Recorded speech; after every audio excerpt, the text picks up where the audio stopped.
The Legend of Jimmy Spoon by Kristiana Gregory, Chapter 19, Another Fight. One warm afternoon, Jimmy was breaking a colt while several younger boys ran in the shallow stream alongside him. Jimmy was whooping with fun until he saw the figure behind a tree. It was Poog, who held a long stick. When the colt bucked by, Poog jabbed at its side. "Hey, you!" Jimmy yelled. "Cut it out!" "I want you to fall, Tybo, for that kick you gave me." Jimmy raced the colt around some brush. "He has a grudge, but I don't want to fight him." He remembered the eagle. It symbolized everything he wanted to be. It was calm, strong, and it was treated with respect. By the time Jimmy noticed Poog had closed in, it was too late. Smack went the stick against the colt's forelegs. The young horse reared. "I'm warning you, Poog, leave us be." Jimmy tried to ride away, but Poog followed. Smack again.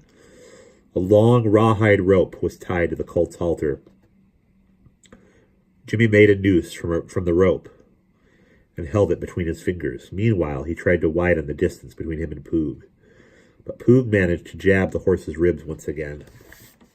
Jimmy twirled the rope and aimed the noose for Poog's shoulders. Instead, it landed around Poog's neck and jerked him off his feet. The colt was startled into a run.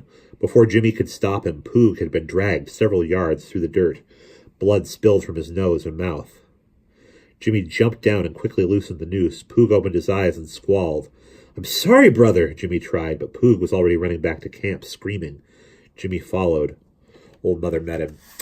"Dawee, what have you done now?" "Almost killed him, but I didn't mean to." Jimmy's shoulders fell in despair. "He wouldn't leave me alone. I'm sorry I hurt him. I really am." "There's going to be another camp fight over this," Old Mother said. Several Indians walked their way. When Jimmy saw Poog's mother and father marching over, he ran for Pinto Bean. "I don't want to fight. It's not my fault," he cried as he grabbed the pony's mane and swung up. He galloped bareback several miles downriver, then hid in a cave of willows. He was mad at himself for running away, but he didn't know how to be brave all the time. Near sundown, he heard voices in the distance calling, "Dawee! Dawee!" It seemed odd to Jimmy that they hadn't found him yet, for he knew they certainly could if they wanted to.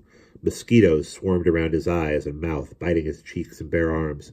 He crept away from the river brush and sat on a stump where he was sure no one could see him. Near a pile of driftwood, he poked a sharp stick in the dirt until he found a mouse hole. Inside was a nest of camas roots, the bulbs as big and white as his thumbnail. Jimmy chewed on them, enjoying their potato-like taste, even though they would have been better cooked. He drank some water to ease his hunger. If it weren't for Old Mother, he would never go back. Now he longed more than ever for his people on the Great Salt Lake. He wasn't sorry about Poog, mean Poog. But he hadn't hurt him on purpose. And as Jimmy brooded, he realized he was a stranger in two worlds. And he had stirred up the biggest mess imaginable. He had brought heartache upon two mothers. As the moon rose, he decided to return. Humility comes before honor, he reasoned. Remembering his father's words, how he missed his father now.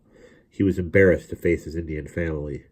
Jimmy walked Pinto Bean toward camp. In the distance, he saw riders heading his way. And that is the end of Chapter 19.